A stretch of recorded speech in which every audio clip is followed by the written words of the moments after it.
Vamos ao nosso quadro Saúde Agora. Oferecimento Unimed Piracicaba.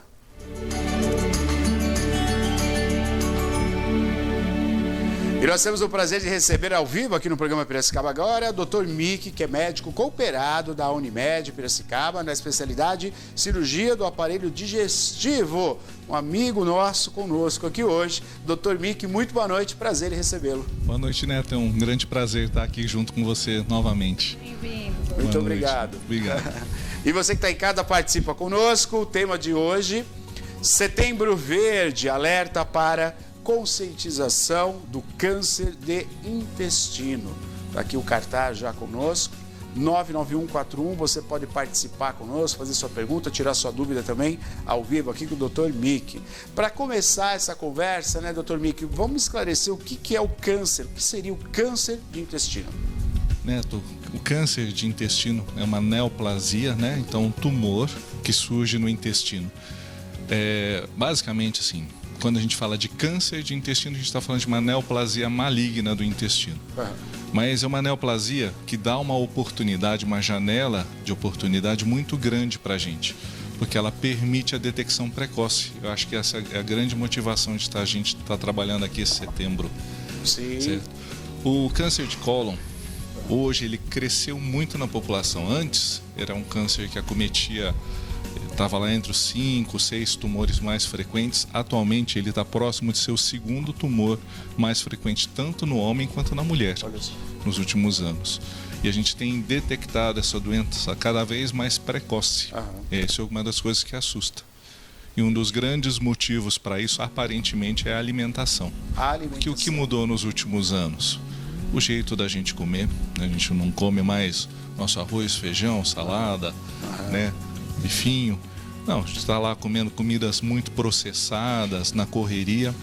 A gente está acima do peso também, né? Então a obesidade, o sedentarismo, a própria poluição, né? São fatores que vêm colaborando para o aumento do número de casos de câncer de intestino.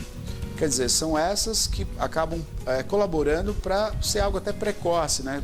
O senhor falou, doutor Mick, você poderia até detalhar para nós, quer dizer, o câncer de intestino era algo característico com a idade também, né? E hoje a gente está tendo uma redução dessa idade, as pessoas estão desenvolvendo essa doença até jovens, né? Justo. A gente tem pacientes de 20 e poucos anos de idade já com diagnóstico de câncer de intestino.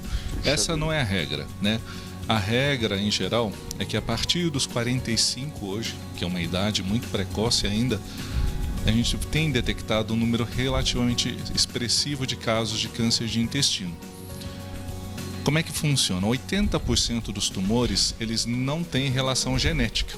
Então você vai procurar na família, muitas vezes não tem um antecedente, como em alguns outros tipos de tumores. 20% das vezes a gente encontra um substrato genético. Você vai lá, tem o pai que tem doença, o avô que teve doença, a bisavó teve doença, os tios têm. Não existe uma correlação familiar. Interessante que o câncer de intestino, quando é genético, ele tem uma transmissão dominante, então ele não pula as gerações. Então a gente encontra sempre uma pessoa com câncer nas gerações. Esses são os casos em que a gente detecta câncer muito precocemente. Acho que um dos casos que a gente teve mais cedo foi de 19 anos de idade já com câncer. Mas é porque tem uma doença, né, que expressa essa genética.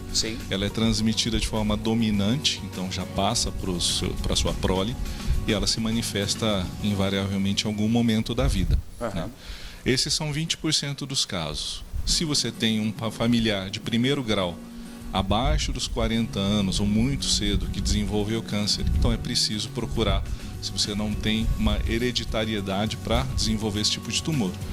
Os demais estão dentro da faixa que está relacionado à epigenética. O que é epigenética? Poluição, alimentação, né, fatores ambientais.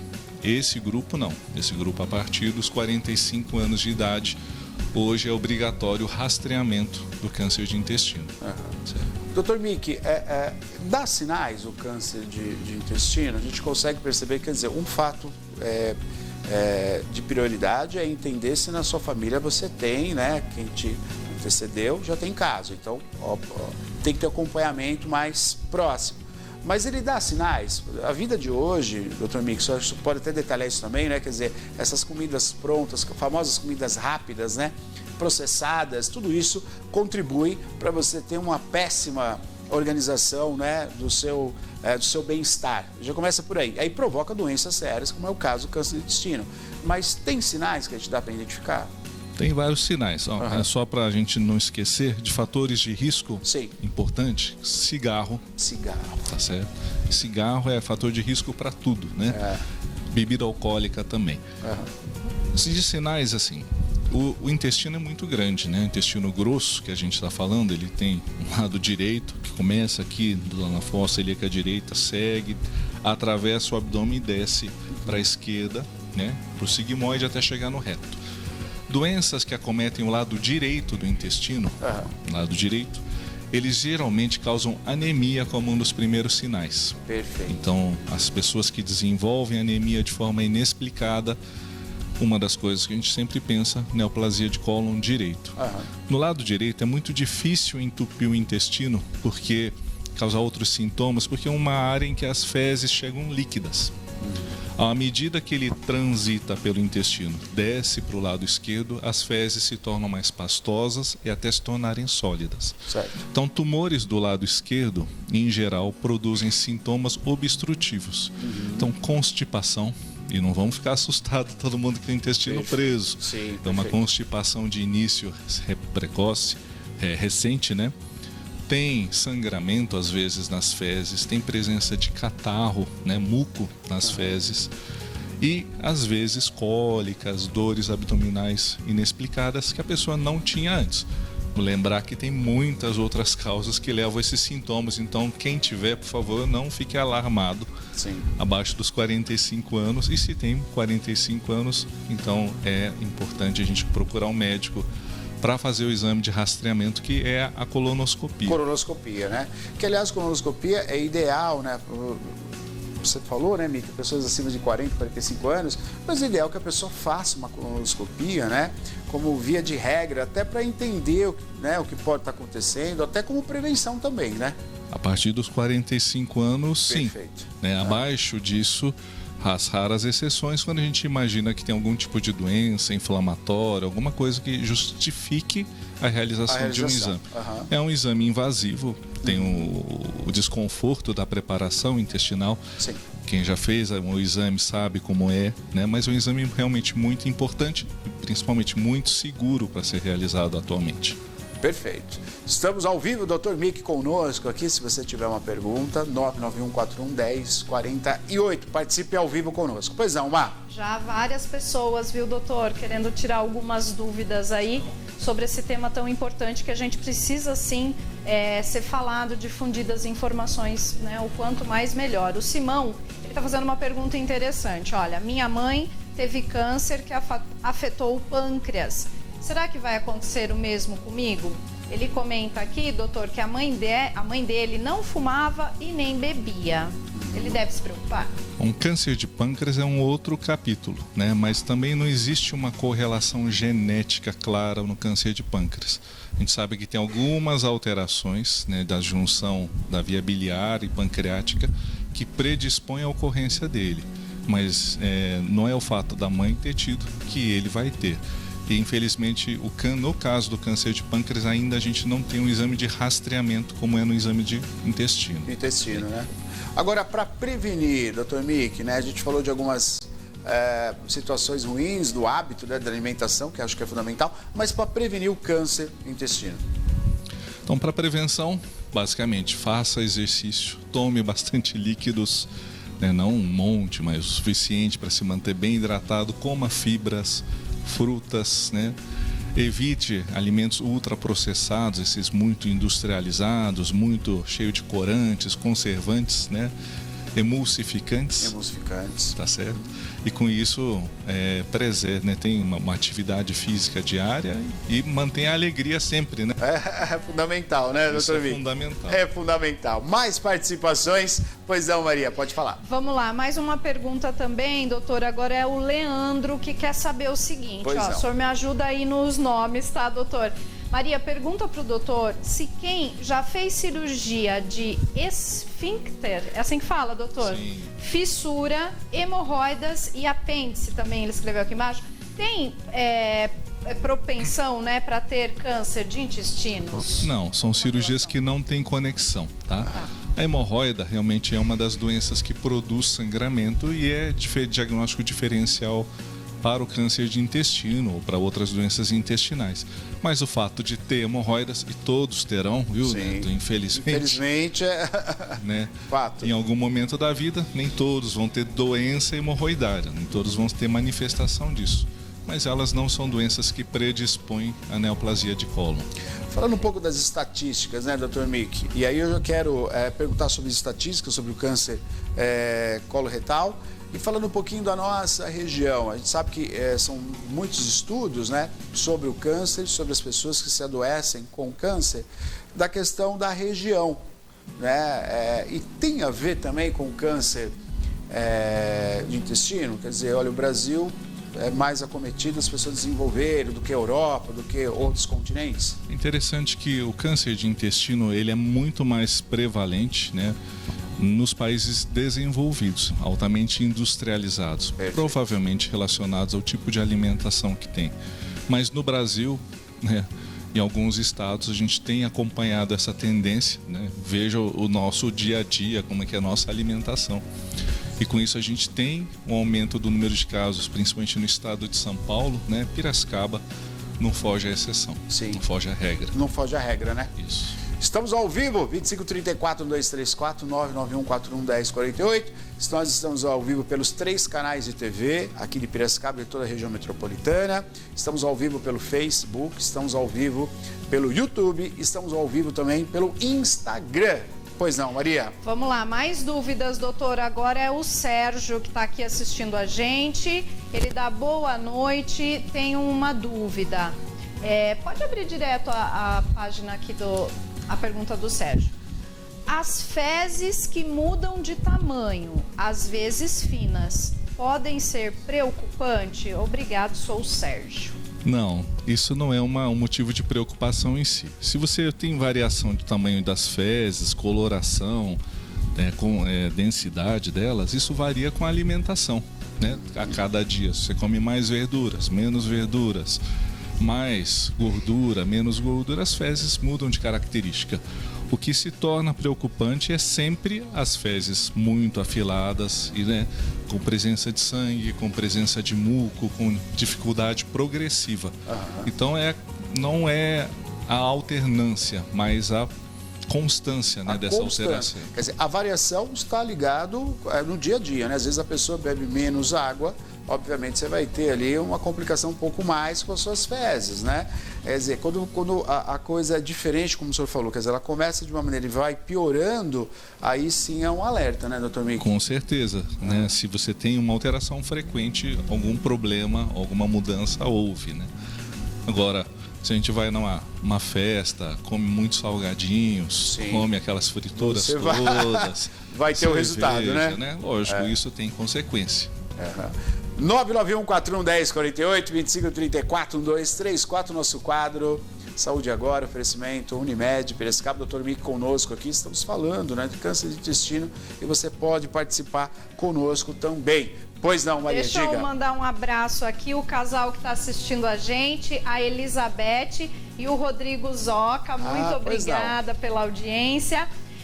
Eles querem saber, doutor, retomar um pouquinho sobre isso, quem tem intestino irregular, mais para preso, né? Tem mais chances de ter câncer? Boa pergunta.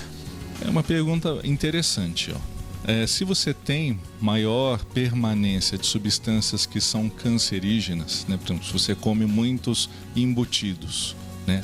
Se você come alimentos muito ultraprocessados e ainda por cima tem constipação, é possível que você tenha um maior tempo de exposição do intestino a essas substâncias. Teoricamente, você poderia ter um risco um pouco maior, mas isso não é nada assim cientificamente comprovado, tá? Então, a princípio, eu vou dizer, não é o fato de você ser constipado que aumenta o risco. Isso não é uma verdade, mas pode ser que contribua para o desenvolvimento, sim. Certo. Doutor Mick, assim como todas as outras doenças, né, quando você consegue, através do exame, né, que no caso a colonoscopia é um dos principais, detectar logo no início, obviamente que o tratamento e a recuperação é muito mais positivo, né, doutor Mick? Com certeza, Neto. Uma coisa muito importante antes de responder é que a constipação, a gente precisa falar bem claro para as pessoas não acharem que precisa fazer cocô 3 vezes por dia, nem todos os dias. Perfeito, Existem bom falar pessoas sobre que isso. vão dia sim, dia não, cada 2 dias e não se sentem incomodadas com isso. Não se pode chamar isso de constipação. Tem pessoas que vão todo dia e se sentem incomodadas, né? O incômodo é que determina a característica de constipação. Sim. Agora, respondendo a sua pergunta, lógico que se você consegue detectar, então, o câncer de intestino ele tem fases. Ele começa como uma lesão benigna, um pólipo, né? Esse pólipo ele vai crescendo, vai sofrendo uma alteração da sua superfície até se tornar um tumor maligno. Esse processo pode demorar entre 10 a 15 anos. Então, a gente tem uma janela de oportunidade muito grande, certo? Então, o que acontece? Tem uma alteração genética decorrente da alimentação, da exposição a substâncias carcinogênicas. A pessoa tem esse pólipo, o pólipo vai se degenerando com o passar dos anos, não sendo avistado, vai se tornar um câncer. Se ele é detectado precocemente, né, no intervalo adequado, a gente tem a possibilidade de extirpar esse pólipo. Ele pode ser ressecado por colonoscopia, não precisa de nenhuma cirurgia maior. Quer dizer, durante o exame ele já é retirado e é feito uma cura ali no local. Ele é removido, ele é encaminhado para o laboratório e analisado. Felizmente, essa é a maior parte da população que a gente tem hoje. Na Piracicaba, dentro do programa da Unimed, a gente tem uma prevenção muito importante a esses casos e consegue detectar muitos tumores na fase em que eles são benignos e ainda não se tornaram neoplasias malignas. Perfeito. Agora, pólipos praticamente todo mundo tem, Dr. Mick? Não tem, não é isso que acontece.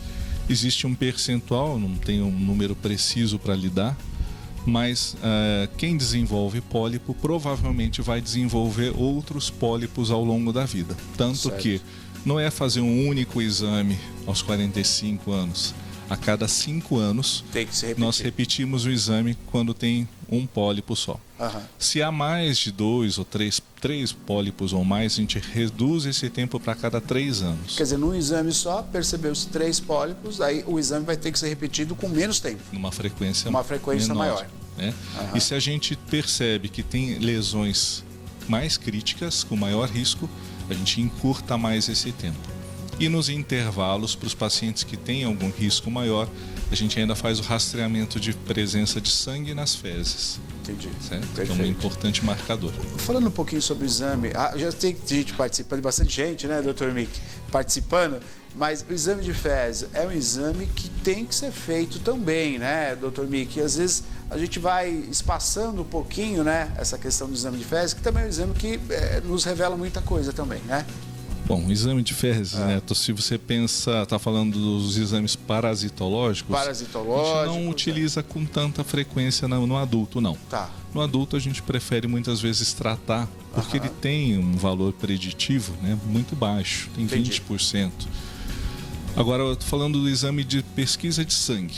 Esse é um exame muito importante. E pacientes que têm diarreias crônicas, outras doenças, lógico, a análise das fezes permite a gente saber o que está faltando no processo de digestão. Mas a gente para por aí.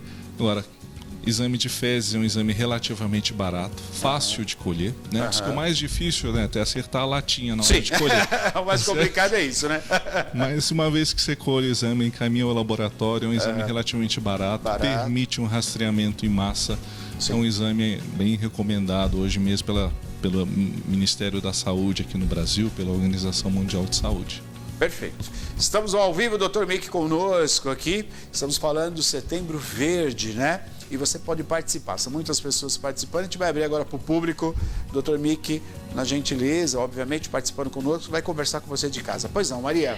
Vamos aqui, o Rogério, doutor, ele quer saber o seguinte, olha, boa noite, Neto, Maria, pergunta para o doutor qual a relação de quem teve, quando criança, quisto, né, no intestino, ao câncer. E ele perguntou também se tem a relação com lactose. Bom, cisto intestinal, eu não sei dizer exatamente do que ele está falando, né? Pode ter sido um cisto de duplicação, uma malformação intestinal. Não existe uma correlação entre você ter esse tipo de malformação e desenvolver o câncer de intestino na vida adulta. Agora, sobre a lactose é interessante. Se você tem intolerância à lactose e insiste em ficar ingerindo derivados lácteos, tem diarreia crônica, na verdade, toda vez que você tem diarreia, você limpa o seu intestino e diminui a quantidade de muco de proteção que tem nele. Né? Igual o estômago tem um muco protetor, o intestino também tem.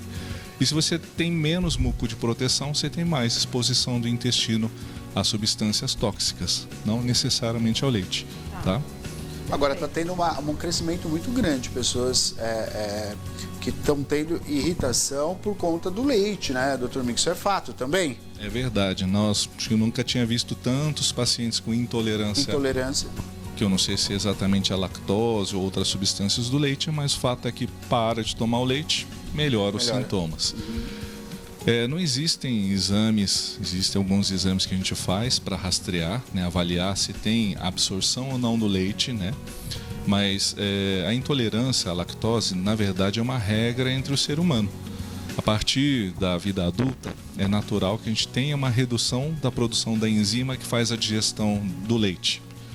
E lá pelos 80 anos, praticamente todos vão ter intolerância à lactose. Né? O que a gente tem visto é isso de uma forma mais precoce. Agora, eu não sei dizer se é o leite que mudou ou são as pessoas que mudaram. Exatamente. Isso é uma boa pergunta. Exatamente. Vamos à participação. Pois não, Maria, diga. Pergunta agora do Fernando assistindo a gente. Ele quer saber o seguinte, doutor. Maria, por gentileza, fiz todos os exames ano passado. Intocável, ele falou todos. Opa. Que bom, parabéns. Com 64 anos, faço dia 29 próximo agora, de setembro. Devo novamente refazer tudo o ano que vem? Parabéns, né? Primeiro, parabéns pela idade, pelo cuidado com a saúde. Mas não há necessidade de ficar fazendo exames anuais, pelo menos para rastreamento do câncer de intestino, se você não tem nenhuma lesão predisponente, né? Se já tinha, por exemplo, um pólipo, e existe a necessidade de rastrear, então a gente faz o exame de pesquisa de sangue nas fezes. Se o pólipo ele tinha alguma característica com alto risco de malignidade, entenda assim, se você tem um pólipo, tem pelo menos 3 tipos importantes, que é o adenoma tubular, tubuloviloso e o viloso. São firulas, né, histológicas que a gente vai ter. Mas os tubulares, eles têm um risco de transformação maligna de 5% ao longo da vida. É baixo.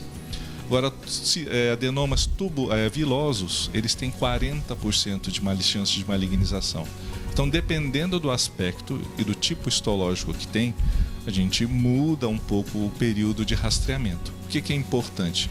Não é pedir exames, né, à toa. A gente tem um direcionamento para fazer. Exames, eles têm riscos e têm custos também, né? Então a gente precisa cuidar de tudo isso. Então, não, a resposta seria, não precisa repetir tudo, né? Alguns exames são necessários, exames de sangue nessa faixa de idade, avaliar o coração, outras doenças, mas para o intestino não se fez uma colonoscopia no ano passado, não necessariamente precisa fazer esse ano. Depende do que foi encontrado no ano anterior. Perfeito. Mais participações, doutor Mico vem, as pessoas participam, assunto pertinente, né? Aliás, agradecer à Unimed, que está sempre trazendo assuntos pertinentes, a diretoria, muito obrigado, para conversar com o público de casa. Prestação de serviço da Unimed Piracicaba. Pois não, Mar? Vamos lá, agora a dúvida do Dimas. Doutor, interessante, olha só, Maria, pergunta para o doutor, toda vez que eu tomo café, eu espero 5 minutos e vou fazer as necessidades. Isso é normal? Isso é normal.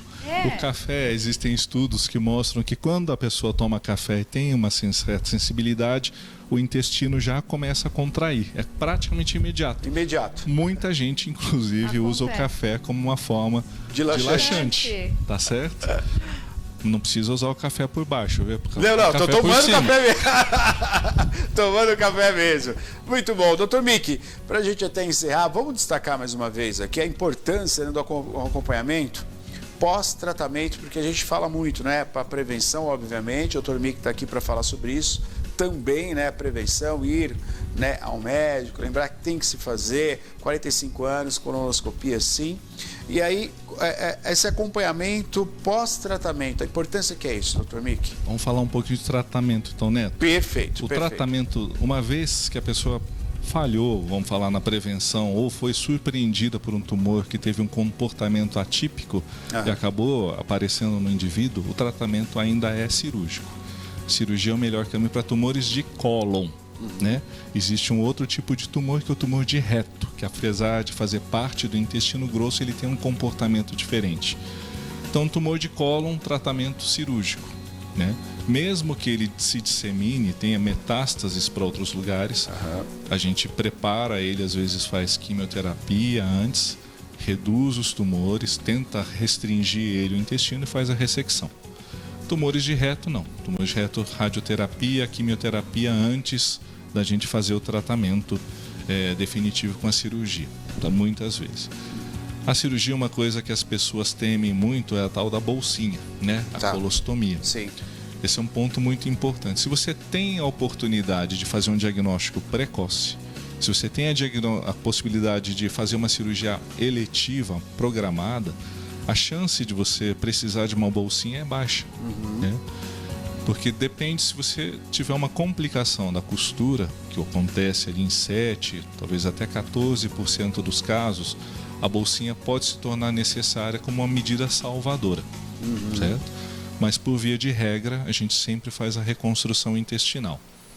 Em raros casos em que tem necessidade de amputação do reto, em que o reto e o ânus é retirado, a bolsinha ela é definitiva, né? Graças a Deus é um número de casos bem menor. Que a gente tem observado. Depois que faz a ressecção, né, do tumor e tudo, dependendo do estadiamento, quer dizer, se ele estava localizado, se ele tinha algum tipo de espalhamento para linfonodos, outros órgãos, ele precisa fazer muitas vezes quimioterapia para o acompanhamento. Hoje é um dos tumores, se a gente fosse escolher, é um tumor que tem o maior número de alternativas de tratamento. Perfeito. Né? E a gente tem tudo isso aqui na nossa cidade. A gente não precisa sair daqui para isso. Então, ele permite um bom tratamento e tem uma boa taxa de resposta. A gente pode falar em cura em quase 60% dos casos. Então, é um tipo de tumor que hoje está com um bom controle. Com bom controle, né? E o segmento é a mesma coisa, né? Não vai voltar nos velhos vícios. A partir dali, não vai beber, não vai fumar. Muda-se o hábito. Vida, estilo de vida, atividade física, fibras, tudo do mesmo jeito, né? Perfeito. Doutor Mick, quero agradecer a sua participação aqui conosco. Muito obrigado, né? Trazendo aí as informações para o público de Piracicaba e de toda a nossa região. Muito obrigado, doutor Mick. Sempre um prazer, espero ter colaborado para esclarecer. Com toda certeza. Tem até um agradecimento aqui, viu? Pessoal mandando alô aqui, obrigada, Dimas. Todo mundo que o senhor respondeu está muito agradecido. Vocês estão de parabéns por esse momento da saúde. Caiu como uma luva. Deus abençoe vocês do programa. Obrigado. Muito obrigado, pessoal. Muito bom. Obrigado. Você acompanhou o nosso quadro Saúde Agora, oferecimento Unimed Piracicaba.